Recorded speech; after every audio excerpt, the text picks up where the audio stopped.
Menteri Pertanian Syahrul Yassin Limpo memastikan telah membagi 3 zona pertanian Indonesia, yakni wilayah pertanian zona merah, kuning, dan hijau, dengan tingkat ketersediaan air bervariasi. Zona wilayah hijau yang memiliki air cukup di musim kemarau akan menjadi penyuplai pangan Indonesia dan akan ditingkatkan produksi pangannya.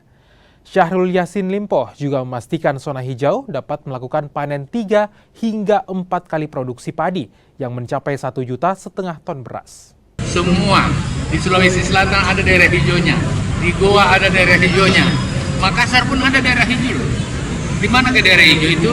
Yang dekat dari sungai, yang ada danaunya, yang ada sumber mata air dan lain-lain, itu di booster, diperkuat. Kemarin saya ada di Goa dengan hamparannya hampir 200 hektar, airnya masih bagus banget. Sekarang ini dia hanya 2 kali setahun, kita booster sampai 3 kali sampai 4 kali tahun. Dan di seluruh Indonesia ada seperti itu.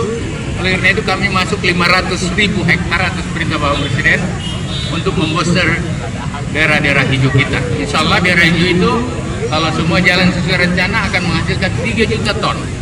3 juta ton itu gabah, kalau dikonversi pada beras kira-kira 1,5 juta ton.